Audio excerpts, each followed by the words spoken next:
I've been called the N-word so many times, it's almost difficult to count. Sometimes amusing. I was doing an interview with the Grand Dragon in the North Carolina Ku Klux Klan, and he called me the N-word, and I said, what is that? And he says, well, you're one. And I said, well, what is it? He says, well, it's somebody that rapes white women. I said, I never raped any white women.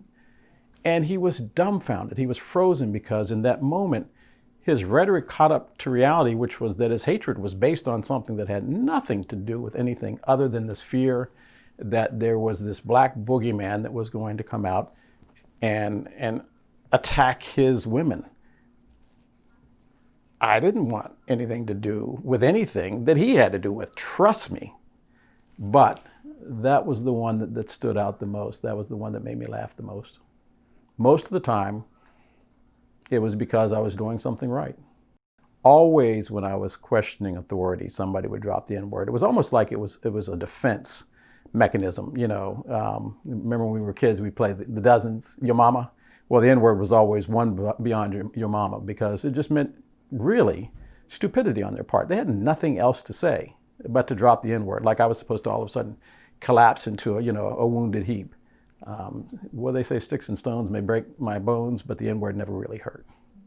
We went to a party, I think it was a block party if I recall correctly. Every year in Houston there used to be this big Caribbean Fest block party. So before you get there, we go on this side of town to get, whatever we need to get in order to be ready for the block party. And this white kid became very offended. I don't know for what reason. He must have been having a bad day this day. And he chose me out of everyone in my circle. Granted, a lot of my friends growing up were Spanish, were black, and we had a few, whites that live with us, white friends that live with us. But this particular guy just chose me out. And after we bought what we needed from the store, he smirks the N-word. And some things happened after that. It kind of blew into an altercation. And but that became the first realization that I could really be hurt by that word, because I had never experienced it in a way where it moved me to anger. The first time I can really recall being called the N-word was at a park on a basketball court.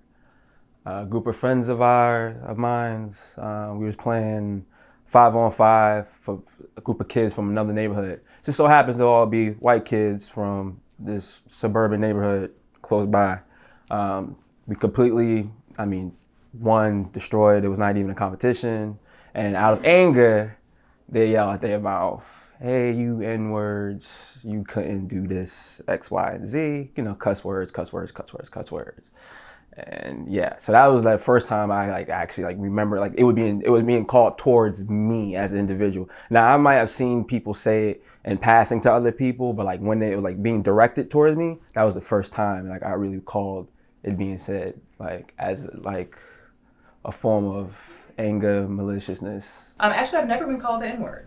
I am one of those black people who can say that I've never been called the N-word ever to my face. However, there was an experience that I had when I spent a year in Spain, and for spring break, some friends and I we went to England. And so we were at a school outside of London, and I think they were on spring break too because the dorms were empty. That's where we were staying.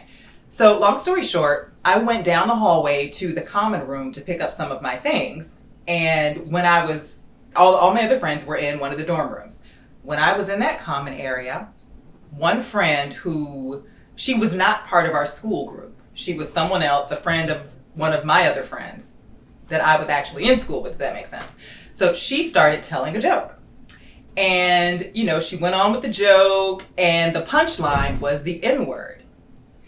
And I couldn't help but wonder, why are you telling that joke and I'm the only black person in this group?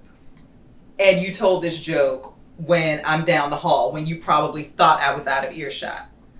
So no, it wasn't a direct calling of the N-word, but it was a situation where that word came up, where I'm the only black person around, and I was supposedly out of earshot when this person chose to tell this joke. Now, the gratifying thing about this is my friends, the people I went to school with, their reaction when the punchline was delivered, there were a couple of nervous laughs, but no one got into it. I've never been called the N-word by a white person, but the first time I've ever was called the N-word, it was by a black person, out of affection.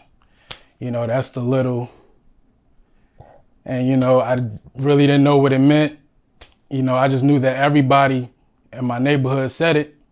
Nobody else got offended. So I just kind of took it as is. And then of course, as I learned what that word meant and the different variations of it, you know, that's when that word started to have a little bit of a negative, you know, annotation for me.